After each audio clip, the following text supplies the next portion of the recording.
दिसंबर की सर्द शाम थी। उत्तर प्रदेश के एक छोटे से कस्बे जसोला के एक पुराने चूने से पुते मकान के बरामदे में रघुबीर काका लगभग 60 वर्ष अपनी खाट पर बैठे बीड़ी सुलगाने की तैयारी कर रहे थे। उनका चेहरा समय की झुर्रियों से भरा था, लेकिन आंखों में आज भी एक किसान की दृढ़ता और स्नेह झलकता था। पास ही उनकी धर्मपत्नी सुमित्रा देवी 58 वर्ष धीमी आवाज में भजन गुनगुनाते हुए पीतल के लोटे में पानी भर रही थी। तभी सुमित्रा देवी ने भजन रोककर एक गहरी सांस ली। उनके हाथों में कल की आई हुई एक पुरानी सी चिट्ठी थी, जिसके किनारों पर स्याही थोड़ी फैली हुई थी। सुनते हो? रघुबीर काका ने बीड़ी होठों से हटाकर कहा। कहो, आज भजन क्यों रुक गया? कहीं फिर तो दाल में नमक कम नहीं रह गया? मजाक न करो, कल जो चिट्ठी आई थी हमारी बिटिया मंजरी की। रघुबीर काका तुरंत सीधे बैठ गए। मंजरी, उनकी इकलौती बेटी जिसका ब्याह 5 साल पहले पास के ही शमशानपुर गांव में हुआ था। हाँ, मंजरी की क्या लिखा है उसने?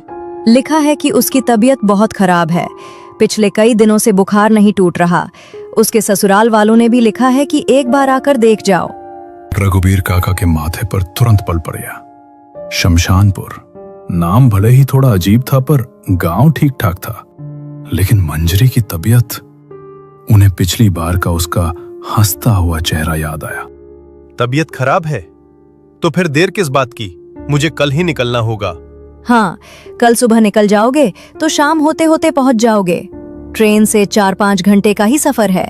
ठीक है, कल सुबह पहली ट्रेन से निकलूंगा। शाम तक पहुंचकर देखूंगा कि मेरी बिटिया को क्या तकलीफ है। तुम चिंता मत करना। अगले दिन सुबह रघुबीर काका ने अपनी पुरानी अटैची उठाई, जिसमें धोती कुर्ता और बेटी के लिए उनकी सबसे अच्छी कमाई से खरीदी गई मिठाई रखी थी। सुमित्रा देवी के माथे पर तिलक लगवाने और आशीर्वाद लेने के बाद वो स्टेशन के लिए निकल पड़े। काका ने स्टेशन पहुंचकर टिकट लिया और ट्रेन का इंतजार करने लगे।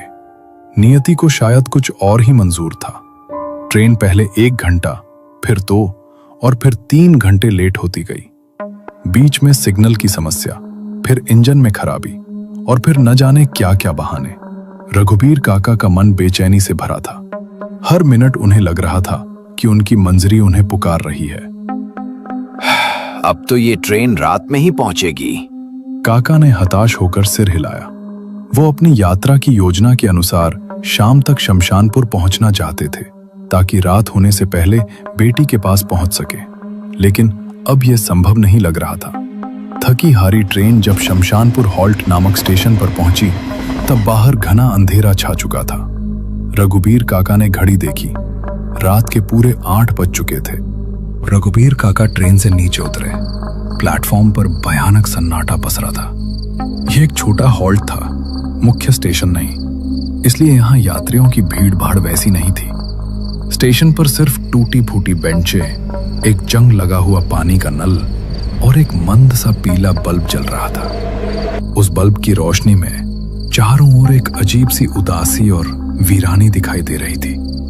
काका ने अपनी अटैची पकड़ी और मन में सोचा, हे भगवान, इतनी रात हो गई, अब क्या करूं? मंजरी का गांव यहां से कम 5 किलोमीटर दूर है। प्लेटफॉर्म से बाहर निकलकर वो पैदल चलने लगे। उनके दिमाग में सिर्फ एक ही सवाल कौंध रहा था। इतनी रात को इस वीरान जगह पर क्या कोई टैक्सी या ऑटो मिलेगा? पता नहीं मिलेगा भी या नहीं। ये कैसा गांव है जहां रात 8 बजे ही सब सो जाते हैं? काका ने खुद से कहा। तभी उस गहरे अंधेरे को चीरती हुई दूर से एक धीमी सी आवाज उनके कानों में पड़ी। आवाज किसी इंसान की नहीं, बल्कि एक पीतल की केटली से निकलती भाप की थी। स्टेशन की सीमा से थोड़ा बाहर, जहां सड़क शुरू होती थी, वहां से एक व्यक्ति धीमी गति से उनकी तरफ आ रहा था। वो अधेड़ उम्र का एक दुबला पतला आदमी था, जिसने सिर पर एक पुरानी ऊनी टोपी पहन रखी थी। उसके एक हाथ में भाप निकलती पीतल की केटली थी और दूसरे हाथ में 1-2 चाय के खाली गिलास। रघुबीर काका को लगा जैसे किसी रेगिस्तान में पानी मिल गया हो। उन्होंने उस चाय वाले को आवाज दी, अरे भाई, ओ भाई, जरा सुनो। चाय वाला रुक गया। उसने हैरानी से काका को देखा, जैसे इस समय यहाँ किसी यात्री की उम्मीद नहीं थी। वो उनके पास आया और अपनी कैटली जमीन पर रखी। नमस्ते काका, आप अभी अभी आए क्या? हाँ हाँ, ट्रेन बहुत लेट थी। एक बात बताओ, इस समय यहाँ कोई टैक्सी या ऑटो मिलेगा क्या? मुझे गांव जाना है। चाय वाला थोड़ा रुक कर बोला, ऑटो? इस वक्त? नहीं काका, यहाँ रात 8 बजे के बाद कुछ नहीं मिलता। आप ही पहले यात्री हैं जो इतनी देर से आए हैं। हॉल्ट बंद होने वाला है। तो फिर पैदल जाना होगा। वो तो है, पर आप कहाँ जाना चाहते हैं? मुझे शमशानपुर गांव जाना है। मेरी बेटी की तबीयत ठीक नहीं है। जैसे ही चाय वाले ने शमशानपुर नाम सुना, उसका चेहरा एकदम सफेद पड़ गया। उसकी आंखें फैल गईं और उसने एक झटके में पीछे हटते हुए अपनी कैटली पकड़ ली।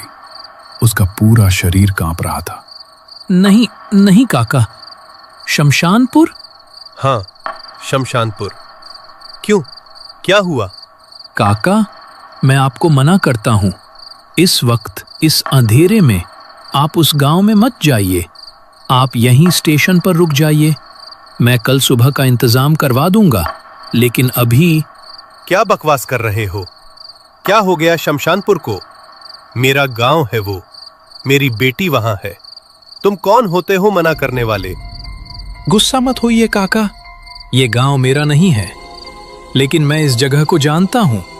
यहां रात 8 बजे के बाद जिंदगी खत्म हो जाती है। ये सड़क, ये अंधेरा, ये सब खाली नहीं है काका। क्या मतलब? तुम पहेलियां बुझाना बंद करो। मेरी बेटी बीमार है। तुम कह रहे हो कि मैं यहीं ठिठुरा बैठा रहूं? आप जिद कर रहे हैं तो मुझे बताना पड़ेगा, पर याद रखिए, मैंने आपको साफ साफ मना किया था। काका, आप ठीक कह रहे हैं। गांव जाने के लिए कोई रास्ता नहीं है। 8 बजे के बाद तो क्या, यहां 7 बजे के बाद भी कोई टैक्सी वाला इस तरफ मुंह नहीं करता। वजह सिर्फ एक है। क्या वजह है? काका, ये हॉल्ट शमशानपुर गांव के एकदम पास है। इस जगह पर रात 8 से 12 के बीच एक अजीब साया घूमता है। हम सब उसे सरकटा कहते हैं। ये क्या बेवकूफी है? सरकटा? तुम क्या समझते हो मैं तुम्हारी कहानियों में फंस जाऊंगा? मजाक नहीं काका, ये इस हॉल्ट की हकीकत है। सरकटा यहाँ रात के यात्री की तलाश में आता है। बात सालों पुरानी है। एक जमींदार का नौकर था जिसने जमींदार का भेद खोल दिया था। गुस्से में जमींदार ने यहीं पास के जंगल में उसका सिर काट दिया था। उस नौकर की आत्मा बिना सिर के भटकती है। वो यहाँ क्यों आता है? वो इसलिए आता है क्योंकि वो अपनी पहचान चाहता है। सरकटा किसी भी अकेले यात्री को जो यहाँ रात में खड़ा हो, उसे रोकता है और उस पर हमला करता है। उसका एक ही मकसद है, वो यात्री को मारकर उसका सिर ले लेता है। लोग कहते हैं कि वो अपने धड़ पर उस यात्री का सिर लगा लेता है ताकि वो इंसान बनकर अपनी पहचान वापस पा सके, लेकिन वो सिर कभी उसके धड़ पर टिकता नहीं और वो हमेशा एक नया सिर ढूंढता रहता है। अगर वो साया आपको यहां दिख जाए तो भागिए मत। भागने वाले को वो और तेजी से पकड़ता है। बस जमीन पर बैठ जाइए और आंखें बंद कर लीजिए। अगर आप हिलेंगे या बोलेंगे तो वो समझेगा कि आप उसका इंतजार कर रहे हैं। काका, आप यहीं रुक जाइए। अगर आप इस साए के सामने आ गए तो आप शमशानपुर नहीं, सीधे शमशान घाट जाएंगे। सुबह मैं आपको किसी गाड़ी में बिठा दूंगा।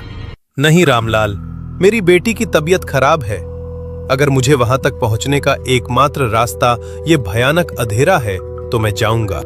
उन्होंने अपनी अटैची उठाई और उस काली, धीमी गति से आती हुई रोशनी की तरफ पीट करके तेजी से चलने लगे। चाय वाला रामलाल स्टेशन के अंदर से उन्हें देख रहा था। उसके होठ प्रार्थना में बुदबुदा रहे थे। काका जल्दी जल्दी कदम बढ़ा रहे थे। स्टेशन से निकले उन्हें लगभग 15 मिनट हो चुके थे।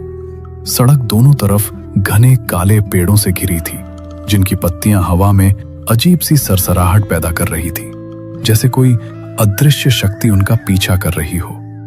लगभग 2 किलोमीटर चलने के बाद काका ने देखा कि पेड़ों के बीच की दूरी अचानक बढ़ गई है। सामने एक खुला मैदान था और उसके बीचों बीच धुआं उठ रहा था।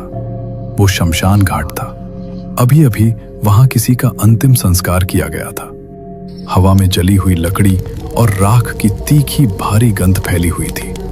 अंधेरे में भी काका ने देखा कि कुछ अंगार अभी भी सुलग रहे थे और उनसे निकलती नारंगी पीली रोशनी आसपास के पत्थरों पर अजीब साए बना रही थी।